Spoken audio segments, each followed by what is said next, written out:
Kia. Too bad it's a Kia.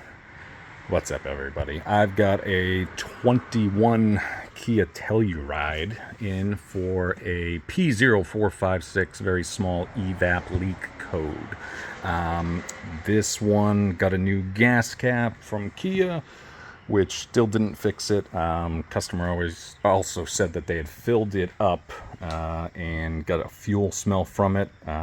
Took a look underneath, saw a little bit of residual fuel on the tank, but once it wasn't full, they didn't have that issue anymore. So gonna do a little diag on it. Gonna hop it on to the scan tool. So we've got 21 Telluride. Cleared the code before, came back after a bit. So we're gonna smoke test it and see, what we can find. So for that, I'm gonna go into the functional test. Got to do security key bullshit now on everything. While that's loading on up, got the smoke machine. Snap-on one. I mean, they make a million different ones out there. Doesn't have to be a snap-on one, but that's what I've got, so that's what we're using. So hook the old smoke machine up to the battery. 1, 2, and then we got the old air line hooked up. So we're good to go there. We're going to come over to the scan tool. Canister shutoff valve. Normally, a lot of systems are open, so you got to shut the vent so you don't lose it all. So start. Hear the click. Now it's shut.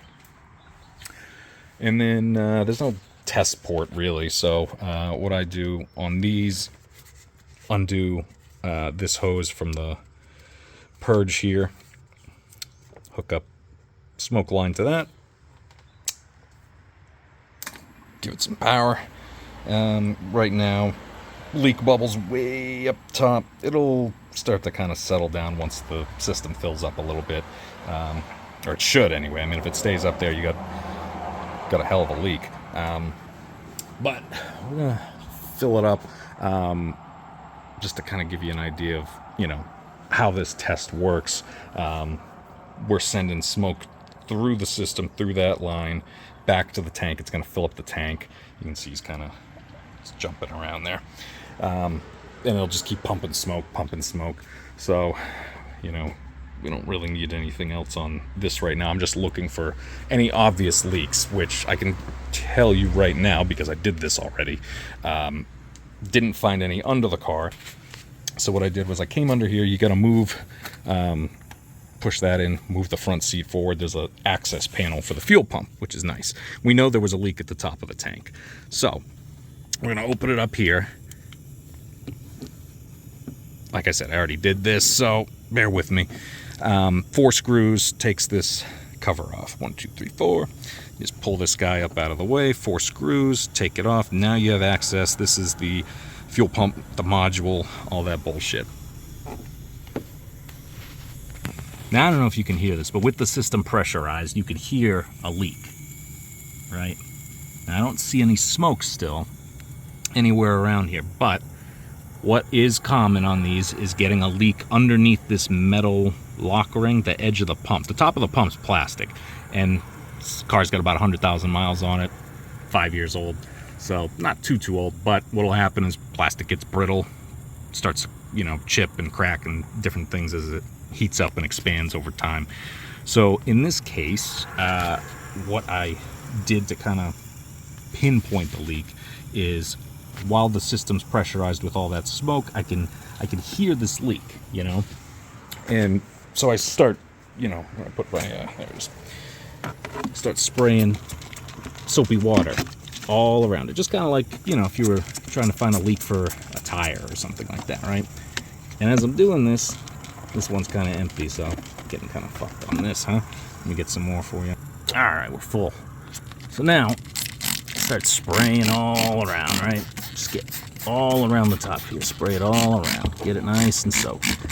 And the more I spray it, the more I'm hearing this leak. I start looking around, and I don't know if you guys can see that. I'm trying to get in there a little closer, but you see right in this spot. That little, see that quick air bubble? Little bubbles right there in that middle, kind of underneath the connector, that rusty ridge that sits there. That is where we found this one leaking. So if I can saturate that one a little more for you, get you an idea here. There we go. So now you can see it really bubbling under there, right? That's the leak. So it's under that metal lock ring. You got to take the lock ring off. I'm gonna have to replace this fuel pump. Called Kia. It's like 2 days out to get a pump. They're about $700. New lock rings another 40 or so. It's about $750 in parts. Obviously, it's pretty well accessible, but that's a clear-cut leak right there. And sometimes the smoke machine doesn't show that. So this is a good little tip for you. Pressurize the system, spray with soapy water, see where that leak's coming from. So hopefully this helps somebody else out, and you're not chasing EVAP leaks all around, which are, you know, notoriously kind of a pain in the ass. But that's the leak on this one, and hopefully get this customer a new pump, get it replaced for him, and fix that leak. So if this helped anybody, let me know. Catch you guys on the next one.